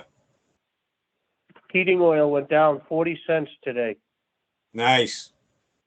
Just looking at the real site. Nice. Yep. My sister just paid $5.15 a gallon. It's down to $4.50 today. Well, crude oil dropped like $30 or something, right? A barrel. Nice. We need to keep it down further than that. Oh yeah, it's still only hovering. It's still hovering around 100, I think, high 90s. Yeah, probably high 90s. That's great news. I know Tom I'm sorry, I'm changing the subject, AJ. So did I. I know in the past we've had this. Yeah, but I appreciate the news flash. Absolutely. As long as that's all you're flashing. But anyway, I know in the past we've had this discussion, and sure it needs further discussion as far as, a senior having to apply every year. Unfortunately, we're aware that we'll try to system. And I think that's why it's been something that people have had to apply for every year. You know, they move out and their kids move in, and there's no longer, the seniors living there, or the ownership, and we're not aware of it, and someone else in the family is living there, not is or just the seniors. I mean, we extend this discount as a sign of respect to our seniors, and a sign that a household that is occupied by seniors only, one or two seniors, they're gonna put less trash out because they consume less than a family of 5, let's say. So, trying to balance things out and trying to be respectful of our seniors is why we have this 50% off discount. Is that one of the requirements, Alan, that they can't have anybody living there other than the spouse? I don't know if it's a requirement. I feel as though that was the assumption made. Seniors. Well, what's going on with your phone is crazy, man. Yeah, you keep cutting out, Alan. We can barely pick up your conversation. I'm not sure if you Wow, talking on your. You talking on a cell phone? Or are you talking on a computer audio, or how are you communicating with us? Communicating using my earbuds. Oh, it might be your microphone. Yeah. They're low on the battery's low on your earbuds. Yeah. Yeah, no, I just charged them. I don't. Take them out. That any better? Oh, much better. There he is. Hey, Alan, where you been the whole meeting? Oh, yes, you Oh, man. Maybe I put the earbuds in backwards, wrong ear. I don't know. I was going to say, maybe the left was in the right, so on and so forth. Oh, AJ, why did you tell me I'm not supposed to put them in my nose? He put him in the wrong orifice. That was tough, man. Holy Christ, couldn't hear you. Yeah.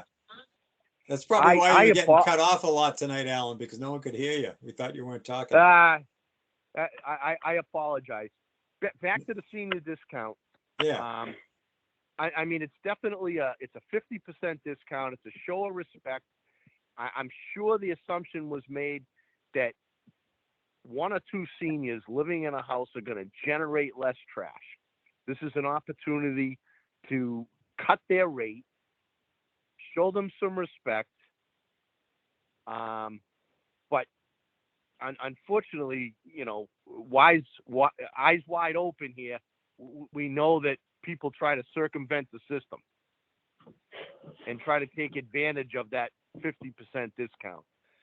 So I'm going to assume that before I came on the board, both these things were in effect, both the application process and the discount, that is why, you want the 50%, fill out the paperwork.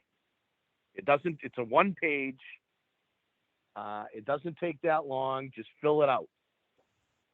I mean, I'm open to changing the process if that's what we feel is best. I don't think it should be. I think it should be left alone.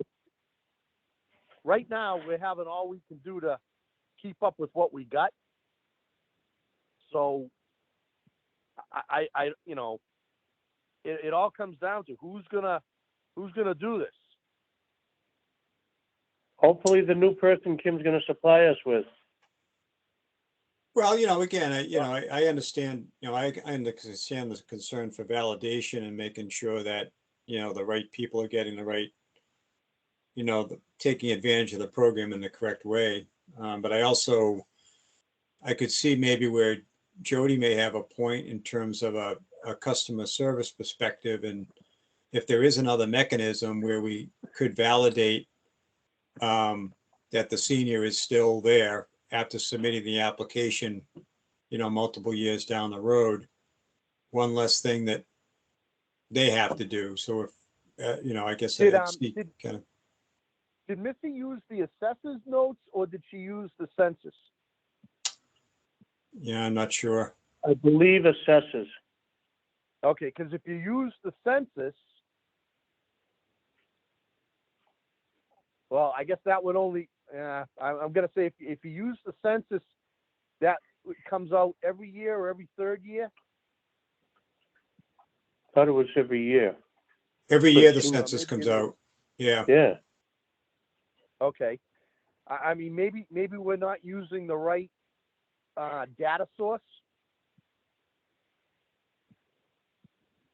Well, Well, it's based on property, right? So I could, I would think the assessor records would be, I like to think it'd be pretty accurate. Yeah, but Well, that- it's that not would on, be- it's not, that would it's be not who based owns on the property. property. It's based on the people that live in that property. And I think Alan was right, because there cannot be anybody there living there that's under 55. That negates the senior discount. I think he's right on that one. Okay. I'd have to look at the form and see what the guidelines were. Yeah, I Again. don't know how specific we are, because I mean, you could have grandparents that have a young one living with them. Right. That was part of the subject, is I'm taking care of my grandparents. I have to be there to take care of them. And that was a sticking point. That was a very, very agitated conversation. Yeah, I mean, I don't doubt that we need to look at it. I just don't know if now's the right time to make changes where we don't have any support staff in the office. Exactly. Yeah.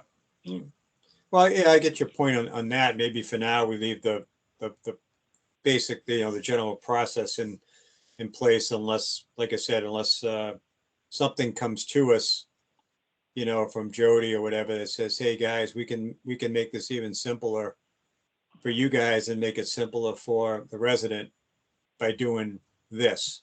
And then if they lay that out, then I guess, we can look and say, you know what, that makes sense. But I guess until that conversation really solidifies, I guess leaving it where it is probably the thing to do, just given the transition we're going through. Yeah, unfortunately, we're limping, and I know my availability over the next 2 weeks is going to start to change, rapidly with the weather improving. That's a change we have to make tonight, Alan. Okay. So it's going to get hot. I know. I try to, get on my iPad and go through the emails, but sometimes it could be 3 days before I get back in there. I actually responded to an engineer from the old Andrews, and when I went through the emails a little further, I saw that Kim had already sent the plan. So, it's very hard for myself to be working on the Board of Health every day as much as I want to. I'm slow at it to begin with. So, it's only going to get hotter and tougher for me to participate as the weather rapidly changes. No, I understand both you guys, what you do, and, same here. There's things that occupy my time during the day, and I don't necessarily have the freedom as much. I do what I can, but. Well, no, and we're leaning on you heavily to access the stuff in that computer, which is kind of unfair. Because I mean, you also have a full-time job, and sometimes you work, off hours and things like that to get your stuff done. So, hey, we're all pitching in where we can do what we can do, We're all trying like heck. So again, on this senior citizen discount, obviously, it needs more attention, and perhaps inviting Jody to a meeting. And if we put that first on the list so we didn't tie up her evening. I'd be more than happy to hear, her viewpoint. I mean, the Board of Health has always been customer service oriented. I'm more than willing to go down that road as soon as we feel we can. Right. Okay, that's fine. So with regard to that one particular resident, you guys are okay with that adjustment for that particular person this cycle around? Sure. I'm on Okay. board. Okay, I'll confer with Jody and let her know. So when the time comes, it's caught in the system. And then basically the plan would be to zero out for what that resident would owe for the next cycle, and that'll even out that resident for the year. And then moving forward, of Yeah, course, I they'll have to wouldn't be. submit. I wouldn't be surprised if those bills go out in the next 2 or 3 weeks. Yep. Right, well, that's what I mean. They- We're in March, Yeah, getting close. well, yeah, we're halfway through March, and the bills usually go out 30 days before they're due, and for some reason, I think they're due May 1st. Nah, I don't think they'd do that early. The cycle runs every 6 months, so it would be January okay. 1 to July 31st, All right. No, you're Right? right. So or June they probably go out- 31st. Yeah, they probably go out the beginning of June, the end of May. Correct, right, So we have a little more time. I'm thinking quarterly, based Right. on our taxes. But you're right; those are semi-annually. So we've got a little more room. But the senior citizen discount applications must need to go out because they have to be approved before the billing. and that's the other thing. I saw a pile of those senior citizen discount applications in the office. Do they have to get over to the other building? You're asking the wrong people. Yeah, I don't know if the applications are just made available or if they're actually sent out to everybody that is presently on the program. Well, I'm talking about ones that we received back from people. There's a stack in the office that I don't know All if right, they've been recorded yet into the system. Well, I would assume Missy approves them first. What do you guys think about it? I don't know if she'll do it, but she's a Mendon resident asking Missy if she will join us on a meeting to answer these questions. You guys are great note takers and you have questions. I wonder if she would do that. What do you think? Yeah, it can't hurt to ask. Yeah. I'm on board with it. I mean, I know that, she is very interested in being part of the community she lives in. Yeah. She's very interested in our continuing success. So Sure. That being said, I think that she would. Tom, I just want to say one thing about that credit you want to give. What did you call it for that one person? Yeah, call it a credit. Yeah. Yeah, be prepared. That's opening a door that once the word gets out and people talk, we're going to be inundated. Well, again, the caveat in this situation was the only reason I was considering it or thought it was the right thing to do is because they submitted the completed application before the trash cycle started for this year. Yeah, so unlike more often than not, people will submit them after the cycle has started, and that's why we've put off the adjustment to the following cycle. Yeah. But in this case, they were ahead of the game, and it was only because they got the bill generated for the full amount. They did make the call, and then they submitted it. I think it was dated like mid-December, so it was well before the trash cycle started in January. Okay. That was the only caveat that made me think, well, I thought it was the right thing to do for this in this particular instance. All righty. Yeah, I'm still on board with it. I thought that the senior citizen discount had to be the the form had to be returned and approved before the billing. So the billing would go out to Kelly Ryan long before, maybe 60 days before the billing cycle was due. Right. So you have to allot for that time, because we send it to Kelly Ryan. I don't know how fast Kelly Ryan acts on it, and then the bills go out 30 days before they're due. So Right. that might Yep. be where this form got caught up in the lead time. Right. But I'm still on board with doing this, as long as we can do it for anybody else that has the same situation. Okay. Well, like I said, when it comes to an adjustment, it's in this particular case, because it's a service, it's not like it's it's not like it's an excise tax or a property tax where there's an actual abatement process that takes place. This Right. is actually Which is good. basically, yeah, which is good. It's a little simpler, Less complicated. much less complicated. It's really just, it's almost like you purchase something at the store, you go back to the store, you take the item back, and they put a credit on your card. Right. It's kind of the same idea. We just basically put the appropriate credit value in KVM so that it all kind of washes without no money coming back from the town, nothing like that, Yep. No, I get it. And I'm glad that it is a relatively simple process. So again, even though we've had this further discussion as to, what might have happened and the lag time and et cetera, I'm on board. Yeah. Okay. Well, that takes care of the agenda items. Any old business? Nope.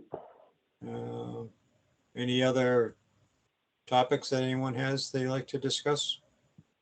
Being that daylight savings time has started, the weather is getting better. I need to push the meetings back to 7 if everybody's in agreement. Yep, I'm fine. Yeah, that's fine with me. It looks like if we were to go this schedule, our next meeting would be Wednesday, March 30th. Okay? So it's 7 o'clock. Yes. Okay, Wednesday, March 30th at 7 p.m. will be our next meeting. All right. And I will, I'll do the agenda again with Ellen's help and my daughter Mackenzie's help. Awesome. It was, go ahead. In the next 2 weeks, if anybody has a topic they want discussed on the next meeting, please feel free to send me a text. Okay. Okay. And out of curiosity, did we meet tonight because tomorrow we had something else we had to be participating in, or just because tomorrow wasn't? I thought Kim had a. Kim couldn't make it. Kim couldn't make it. That's right. Okay, got it. That's right. Just a quick side note. I did answer a call from a Pauline Palmer of Kinsley Lane.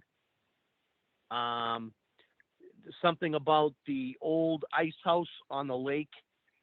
She was concerned that it was falling in on itself. Winter had not been kind to it. And I'm bringing this up because she also felt that it was housing rodents. She believed the property was owned by the Wagner family. And she wanted to know if still is. Yeah, she wanted to know if the Board of Health was the appropriate department to help her. So she left her cell phone number in the email. So I called her because I know her stepson who lives, one family lives at number 8, one family lives at number 10, Kinsley Lane. So I reached out to her, a very pleasant lady. She led me to believe that the wildlife might not be living there if the building hadn't fallen ill this past winter. Winter hadn't been kind to it. So I did respond to her. I did respond to her in email form, and I suggested that the building department might be more appropriate. Yep. However, I did tell her that I knew one of the members of the Wagner family personally, and that I would reach out to her to let her know your concerns, and she was agreeable with that. I did get a call back from another member of the Wagner family, and I believe he told me, if I recall correctly, he called me back on Sunday, that he was going to go out to the property yesterday, Monday. There was a door or two. It used to be like a 3-bay garage for the ice house. Yep. And he was going to see what needed to be done to repair it. He was also going to check on the wildlife that may have been attracted to live there for shelter. And he was going to contact the building department to let them know that he was, aware of the issues and how he was going to address them. So I felt as though that got resolved. I did try to respond to the email so that people could see the thread, if I'm using the correct term. Yep. Yeah, I saw the response. Yep. All right. So I think all is good on that issue. The only reason I'm bringing it up is because I realize that there have been other calls in town regarding rodents. So I wanted to make sure that you guys knew about it. Yeah, Andy So- just went on one today. So when she says that she feels that as a result of the building falling down, there is wildlife in there, was she specific as to what is suspected to be in there? I believe she said rodents. Okay, The like, building- as in rats? Rats To my was knowledge, actually mentioned, I think, in the email. Okay. To Rats my was, Tom? Yes, to yeah. my knowledge, the building is empty. Okay, one thing has nothing to do with the other, first of all. If the building Okay. falls halfway down, that's not going to invite rats.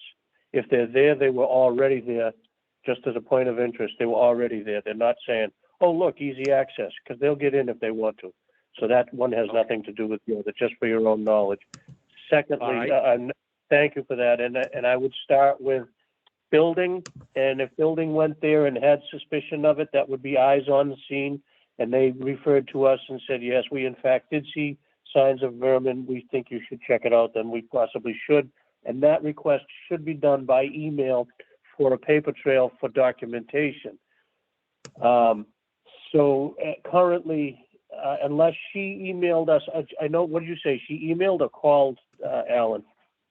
She emailed and she included her cell phone number. That's why I used that to reach Okay. out. And Yeah, then I told okay. her that I was going to respond to her in an email so Yeah. that there would be a record of it. So, unless you guys want to go there and check it out, we can certainly have Danielle meet you like she did with me today. And I'll get to the results of what happened today. But when we're done with this, as far as going there, I think that we should start with, in my opinion, we should start with the building department, have them go out there, have John or whoever do a physical walkthrough and say, yeah, okay, this is a hazard to the public. And also, hey, by the way, we see signs of vermin. Maybe we can ask John Erickson or whoever is going to go out there to be aware of that fact and actually physically look, instead of just going in there looking at the building. Try to look around for results and so they can get back to us. And I can probably call John Erickson on that. Do you, Okay. is she going to reach out to building? That's what I advised her, that the building department may be more appropriate. However, like I said, I talked with one of the members of the family. Yeah. And he was gonna get right on it, including he was going to approach the building department. Okay. So for right now, go ahead, AJ.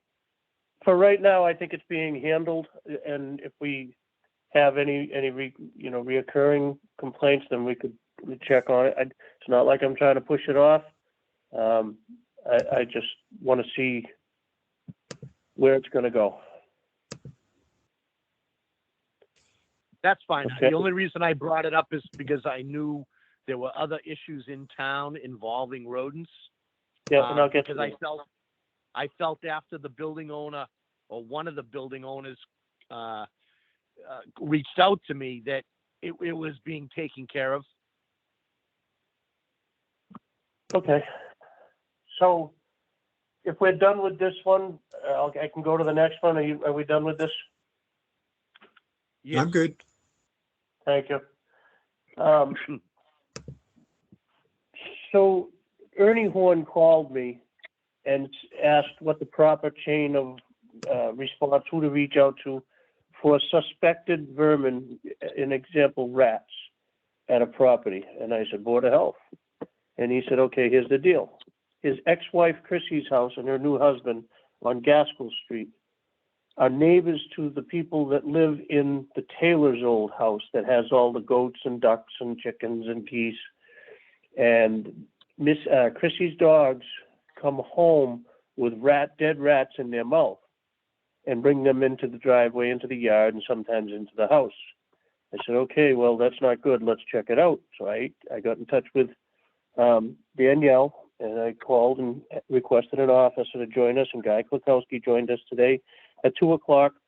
We walked up to the door at the house, number 16 Providence Street, and Danielle is filing a report.